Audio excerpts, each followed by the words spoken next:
আৰ্থিকভাৱে আজিলৈকে সবল হ'ব নোৱাৰিলো। মাজে মাজে মাছ মাংস খাব নাপালে শাৰীৰিকভাৱেও দুৰ্বল হওঁ। বিগত বছৰৰ পৰা ভাবি আছিলো শাৰীৰিক সবলীকৰণৰ অৰ্থে বইল ভাত খোৱা কৰিম।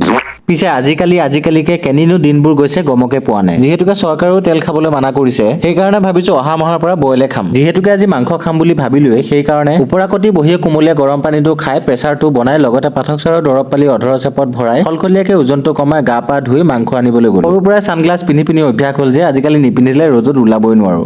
এতিয়া বহুতে আকৌ লেবেল বুলি ক'ব। বাৰু লেবেলটো দেখা আজি ছাগলী মাংসকে আধা কিলো লৈ আহিছো। ছাগলী নিজে কিনি নোখোৱা আজি কেমাহ মানুহ হ'ল। কেতিয়ানো 700ৰ পৰা 800 টকা হ'ল গমেই নাপাও নহয়। 700 টকা বুলি মনতে ভাবি তথাপিও এবাৰ সুধিলো, কিজানি দাম কমিছে। মই বোলো দাদা কেজি কেনেকে লগাইছে? ক'লে 800। মই কিন্তু শুনিলো 700। আধা কিলো মাংসত 350 টকা পেমেন্ট কৰি দিলো। বোলে দাদা আৰু 50 টকাটো কোনে দিব? মই বোলো কিহৰ 50 টকা লাগে তোমাক আৰু? বোলে দাদা মাংস কেজি 700 টকা নহয় 800 টকা। 800 টকা?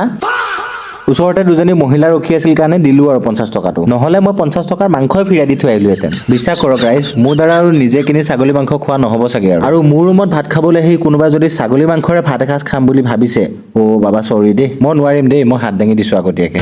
ভাবিছিলো ছাগলী মাংস বনাই ধুনীয়া গাখীৰ চাহৰ লগত কালাকান এটা খাম, কিন্তু সেই 50 টকাটো খেলিমেলি হোৱাত গজাটোকে কালাকান বুলি গাখীৰ চাহ কাপৰ লগত খাই সন্তুষ্টি লাভ কৰিলো। 800 টকীয়া ছাগলী মাংস বনাবলৈ লৈছো। ভালকে বনাই 3 দিন মানলৈকে অলপকে খাব লাগিব। কাৰোবাৰ যদি বিয়া চিয়া আহি আছে আৰু যদি ছাগলী মাংস খুৱাম বুলি ভাবিছে, মোক নিমন্ত্ৰণটো দিব দেই। একদম আত্মাৰ পৰা এই গৰখীয়া ল'ৰাটোৱে আশীৰ্বাদ কৰিব।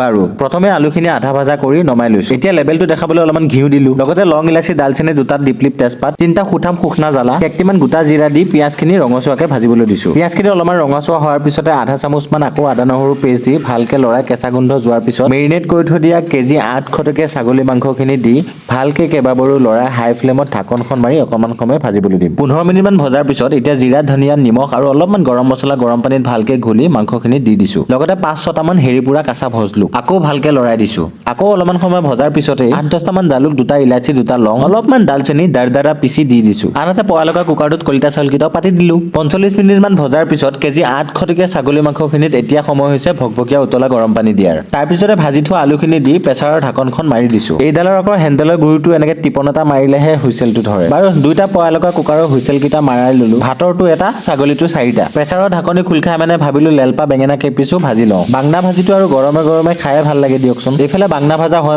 এইফালে কুকাৰৰ ঢাকনি খোল খাই গেল আৰু 5 মিনিটমান বকবককে উতলিবলৈ দিছো। আনহাতে মোৰ বাংনা ভাজাও হৈ গৈছে। ইমান ভক লাগছি। তাতে আকৌ 800 টকাৰ কিলো ছাগালৰ মাংস। কলিতা চাউলৰ ধপলা ভাতৰ লগত 2 পিচ তিয়হ, 2 পিচ লেলপা নেমু আৰু 2 পিচ বাংনাই দি খাবা আৰু। কি আল্টিমেট হৈছে। 10 আউট অফ 10। ভাবিছিলো 3-4 সাঁজ মানলৈকে অলপকে খাচি খাম, কিন্তু মাংসখিনি দেখিলেই দামটোলৈ মনত পৰাৰ কাৰণে দুবাৰতে খাই ফিনিছ।